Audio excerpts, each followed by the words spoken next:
Welcome to online banking. நான் உங்கள் சுரேஷ். இன்றைக்கி இந்த வீடியோவில் என்ன பார்க்க போகிறோம் அப்படின்னு பார்த்தீங்கன்னா, எஸ்பிஐ ஏடிஎம்மில் நம்ம எப்படி வந்து செக் புக்கை வந்து ரெக்வஸ்ட் பண்ணுறது அப்படின்றத இந்த வீடியோவில் பார்க்க போகிறோம்.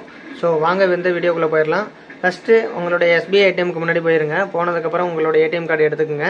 ஸோ எடுத்ததுக்கப்புறம் இஎம்வி சிப்பு, அதாவது அந்த இஎம்வி சிப் இருக்குது பார்த்தீங்களா, அந்த சிப்பு வந்து ஃப்ரண்ட் சைடில் இருக்கிற மாதிரி இன்சர்ட் பண்ணிக்கோங்க. இப்போ நான் வந்து இன்சர்ட் பண்ணிக்கிறேன். ஸோ இன்சர்ட் பண்ணதுக்கப்புறம் இஎம்வி சிப்பு வந்து ரீட் பண்ணுவாங்க. ஸோ இந்த ஏடிஎம்மில் வந்து கேஷ் வந்து இல்லை அப்படின்னு சொல்லியிருக்காங்க. ஸோ அது நமக்கு தேவையில்லை, நம்ம வந்து எஸ் கொடுத்துக்கலாம்.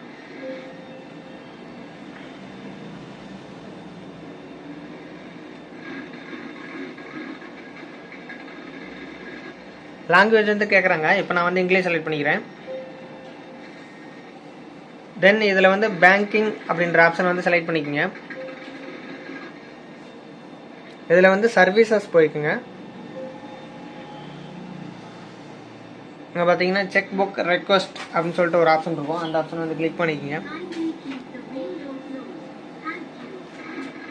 The checkbook will be delivered at the residential address registered at the branch. Press yes to continue, no to cancel. அதாவது நீங்கள் பேங்க்கில் லிங்க் பண்ணியிருக்கிற அட்ரஸுக்கு செக் புக் வந்து சென்ட் பண்ணிடுவாங்களாமா. அப்படின்னா நீங்கள் வந்து எஸ் கொடுங்க அப்படின்னு சொல்லி சொல்கிறாங்க. ஸோ நான் இப்போ வந்து எஸ் கொடுத்துக்கிறேன். அக்ரி பண்ணுறீங்களா, கொரியரில் தான் உங்களுக்கு வந்து ரிசீவ் ஆகும் அப்படின்ற மாதிரி சொல்கிறாங்க. ஸோ அதுக்கும் நான் எஸ் கொடுத்துக்கிறேன். Select the type of check book கேட்குறாங்க. நான் வந்து பீரர் செக் கொடுத்துக்கிறேன். ஸோ செக்கில் வந்து நிறைய வெரைட்டிஸ் இருக்குது. நான் அதை வந்து உங்களுக்கு எக்ஸ்பிளைன் பண்ணுறேன். இப்போதைக்கு நான் வந்து பீரர் செக் கொடுத்துக்கிறேன். எத்தனை லீஃப் வேணும்னு கேட்குறாங்க, நம்பர் ஆஃப் லீவ் எத்தனை லீஃப் வேணும்னு கேட்குறாங்க. ஸோ நான் வந்து மினிமம் ஒரு 25 கொடுத்துக்கிறேன். உங்களுக்கு எவ்வளோ நீட் இருக்கோ அதுக்கு தகுந்த மாதிரி கொடுத்துக்குங்க. அடுத்து enter any number between 10 to 99, அதாவது 10லேருந்து 99க்குள்ளே ஏதாவது ஒரு 2 நம்பரை வந்து டைப் பண்ண சொல்கிறாங்க. ஸோ நான் இப்போ வந்து 56ங்கிறத கொடுத்துக்கிறேன். கொடுத்துட்டு வந்து எஸ் கொடுக்குறேன்.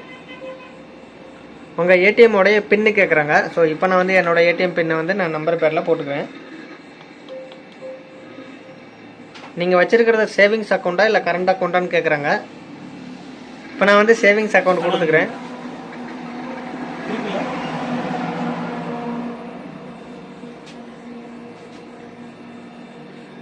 ஸோ டிரான்சாக்ஷன் வந்து கம்ப்ளீட் ஆயிடுச்சு. இப்படி தான் நம்ம வந்து பேங்க் ஏடிஎம் மூலியமாக செக் புக் வந்து ரெக்வஸ்ட் பண்ணணும். ஸோ இந்த வீடியோ பிடிச்சிருந்தா லைக் பண்ணுங்கள், ஷேர் பண்ணுங்கள் நண்பா. நன்றி, வணக்கம். மீண்டும் நல்லதொரு வீடியோவில் நாளை சந்திப்போம்.